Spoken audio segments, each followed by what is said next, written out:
Hi friends, welcome to our channel Dharni's vutukuru kitchen. ఈరోజు నేను మీకు ఈవినింగ్ స్నాక్ రెసిపీ చూపించబోతున్నానండి.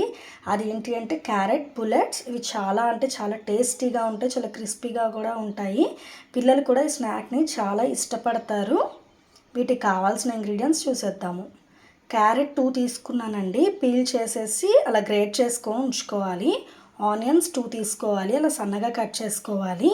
కరివేపాకు కొంచెం, పచ్చిమిర్చి ఒక 2 తీసుకోండి.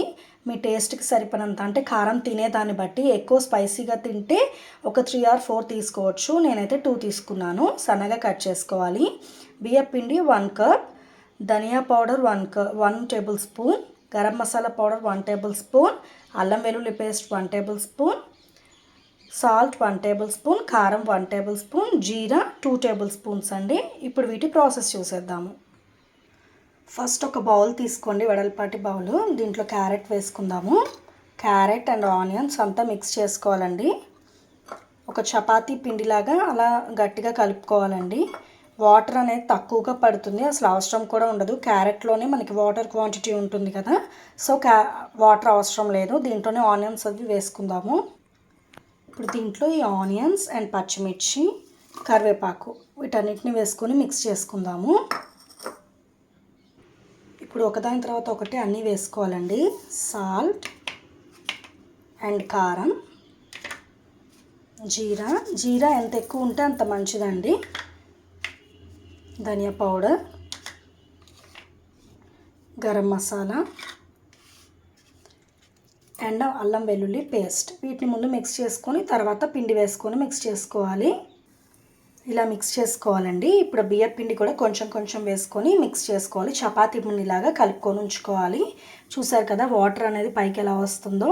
సో వాటర్ యాడ్ చేయాల్సిన అవసరం కూడా లేదు. ఒకవేళ పట్టిన 1 or 2 table spoons water add చేసుకుంటే సరిపోతుంది. నేను మిక్స్ చేసుకొని చూపిస్తాను.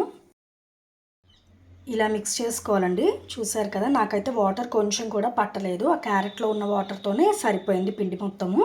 ఇప్పుడు వీటిని మనం షేప్స్ లాగా చేసుకోవచ్చు. ఎవరికి ఇష్టమైన షేప్స్ లాగా వాళ్ళు చేసుకోవచ్చు అండి. సిలిండ్రికల్ అండ్ బుల్లెట్స్ లాగా చేసుకోవచ్చు, సర్కిల్ లాగా చేసుకోవచ్చు, బాల్స్ లాగా చేయొచ్చు అండి. వీటిని షేప్స్ చేసి చూపిస్తాను. నేనైతే ఈ షేప్లో చేసుకున్నానండి. ముందుగానే ఆయిల్ పెట్టుకున్నానండి డీప్ ఫ్రైకి సరిపడినంత. ఇప్పుడు వాటిని దీంట్లో వేసుకొని ఫ్రై చేసేసుకుందాము. ఇప్పుడు ఒక్కొక్కటిగా మెల్లగా వేసుకోవాలండి. మీడియం ఫ్లేమ్లో పెట్టుకొని మాత్రమే వేయించుకోవాలి.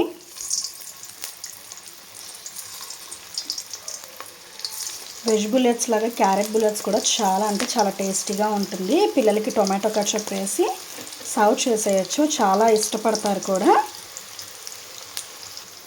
ఒకసారి ఎంతవరకు వేగాయో చూద్దాము. ఇంకొంచెం గోల్డెన్ కలర్లోకి వచ్చేంత వరకు వేయించుకోవాలండి. మీడియం ఫ్లేమ్లో పెడితే సరిపోతుంది, మరి హైలో కాకుండా. గోల్డెన్ కలర్లోకి వచ్చేసేయండి. చూసారు కదా, ఇప్పుడు స్టవ్ ఆఫ్ చేసేసుకొని సర్వింగ్ ప్లేట్లోకి తీసేసుకుందాము. చూసారు కదా, ఎంతో టేస్టీగా క్రిస్పీగా ఉండే క్యారెట్ బుల్లెట్స్ రెడీ అయిపోయాయండి. ఇలా టొమాటో సాస్తో సర్వ్ చేసుకోండి. చాలా అంటే చాలా క్రిస్పీగా, చాలా టేస్టీగా ఉంటాయి. Evening snack recipe. అప్పటికప్పుడు చాలా ఈజీగా కూడా ప్రిపేర్ చేసుకోవచ్చు. కిడ్స్ మాత్రం అస్సలు వదిలిపెట్టరు, చాలా బాగుంటాయి. ఈ రెసిపీ మీ అందరికీ నచ్చింది అనుకుంటున్నాను. నచ్చితే లైక్ చేయండి, షేర్ చేయండి, కామెంట్ చేయండి, సబ్స్క్రైబ్ చేయండి.